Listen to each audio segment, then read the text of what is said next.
आज की हमारी रेसिपी है कश्मीर स्टाइल मटर तो कॉकर, जो कि काफ़ी ज़्यादा फ्लेवरफुल बन जाता है। आप भी ज़रूर ट्राई कीजिएगा।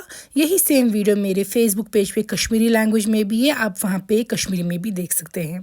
सबसे पहले हम मस्टर्ड ऑयल डालेंगे एक पैन में। हमें इसमें चिकन फ्राई कर देना है। जो चिकन है उसको मैंने अच्छे से क्लीन कर दिया है और मैंने उसको एक उबाल लाया है हल्दी वाले पानी में, जो कि ऑप्शनल है, मगर उससे ये अच्छे से क्लीन हो जाता है। जब तेल प्रॉपरली ये निकल जाएगा, इसका स्मोक वगैरह, तो हम चिकन के पीसेस को इसमें ऐड कर देंगे सारे और उनको दोनों तरफ से फ्राई करेंगे जब तक ना ये गोल्डन ब्राउन कलर के हो जाए। फिर सारे चिकन के पीसेस को आप निकाल के रखेंगे प्लेट पे। तो ये देख सकते हैं आप, यहाँ पे चिकन अच्छे से फ्राई हो चुका है। इसके बाद अब हम थोड़ा सा मस्टर्ड ऑयल लेंगे प्रेशर कुकर में। गर्म होने पे हम डालेंगे इसमें छोटी इलायची, बड़ी इलायची, दालचीनी और लौंग। क्वांटिटी आप एडजस्ट कर सकते हैं अपने मुताबिक। थोड़ा सा स्टर फ्राई करेंगे इन खड़े मसालों को आप, और फिर ऐड कर देंगे इसमें प्याज आप 1 या 2 ऐड कर सकते हैं। उसके बाद प्याज फ्राई होने के बाद हम इसमें डाल देंगे टमाटर, लेकिन प्याज जो है पहले अच्छे से फ्राई होने चाहिए। प्याज जैसे ही फ्राई हो जाएंगे हम इसमें डालेंगे 2 टमाटर और प्याज की दोनों की करी मिक्स करके जब हम बनाएंगे तो फिर इसके बहुत मज़ा आएगा मटर और चिकन के साथ।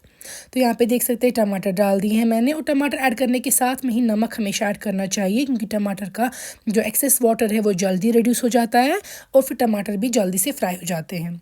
फ्राई होने पर हम डालेंगे इसमें गार्लिक का पेस्ट 1 चम्मच। आप जो ये आप साबुत गार्लिक भी ऐड कर सकते हैं। साथ में हम यहाँ पे ऐड कर देंगे फ्राई होने के बाद लाल मिर्च का पाउडर, लेकिन पहले थोड़ा सा पानी आप ऐड कर देंगे ताकि लाल मिर्च जो है वो जले ना। तो लाल मिर्च आप 1 बड़ी चम्मच भी ऐड कर सकते हैं, क्योंकि इसमें काफ़ी सारी वेजिटेबल्स हैं, या आप 1 छोटी चम्मच भी ऐड कर सकते हैं अगर आप ज़्यादा तीखा नहीं खाते हैं। तो आप फ्राई करने के बाद हम इसमें डाल देंगे और थोड़ा सा पानी, क्योंकि अब बाकी स्पाइसेस ऐड कर देंगे। यहाँ पे मैं डाल रही हूँ हल्दी आधी छोटी चम्मच तक। फिर डालेंगे यहाँ पे हम सौंफ का पाउडर या फेनल सीड पाउडर 1 चम्मच। साथ में डालेंगे धनिया का पाउडर, कोरिएंडर पाउडर, ताकि एक्स्ट्रा फ्लेवर आए। इसके बाद डाल देंगे हम जिंजर पाउडर आधी छोटी चम्मच। ये सारे स्पाइसेस अब अपने मुताबिक कम ज़्यादा भी एडजस्ट कर सकते हैं, लेकिन स्टार्ट में आप सिर्फ लाल मिर्च के साथ ही फ्राई करेंगे, क्योंकि वो बहुत ही ज़्यादा बेहतरीन कलर देगा आपकी करी को। फ्राई होने पे हम इसमें डाल देंगे मटर, जो कि हमने अच्छे से साफ़ करके रखा है और वॉश करके रखा है। मटर की क्वांटिटी भी आप अपने मुताबिक एडजस्ट कर सकते हैं जितना आप इसमें ऐड करना चाहते हैं। तो मटर के साथ आपको हल्का सा स्टर फ्राई ही करना है। टमाटर और प्याज को ज़्यादा नहीं फ्राई करना है, क्योंकि ज़्यादा फ्राई करने पे मटर बहुत हार्ड हो जाएगा। फिर हम इसमें पानी ऐड कर देंगे। पानी आपको इतना डालना है कि हम चिकन भी जब ऐड करें तो वो अच्छे से इसमें डिप हो जाए। यहाँ पे फ्राइड चिकन हमने प्लेट पे निकाल के रखा है, वो हम इसमें डाल देंगे। साथ में ही हम ऊपर ऐड कर देंगे थोड़ा सा सूखा पुदीना, ड्राइड मिंट। आप डाल सकते हैं इसमें कसूरी मेथी भी, लेकिन ड्राइड मिंट भी बहुत अच्छा फ्लेवर देता है इसमें। अब हम लिड क्लोज करेंगे। 1 या 2 विसल तक आप इसको कुक करेंगे।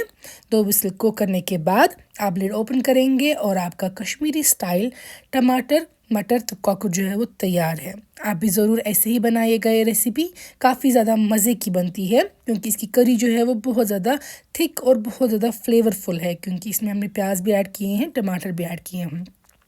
आई एम श्योर आपको ये रेसिपी पसंद आई होगी। अगर आप चाहते हैं हम आपके लिए कोई और ख़ास रेसिपी बनाएं तो आप ज़रूर कमेंट्स में लिखिएगा, और इस वीडियो को ज़रूर लाइक शेयर कीजिएगा, और फेसबुक पे भी ज़रूर वॉच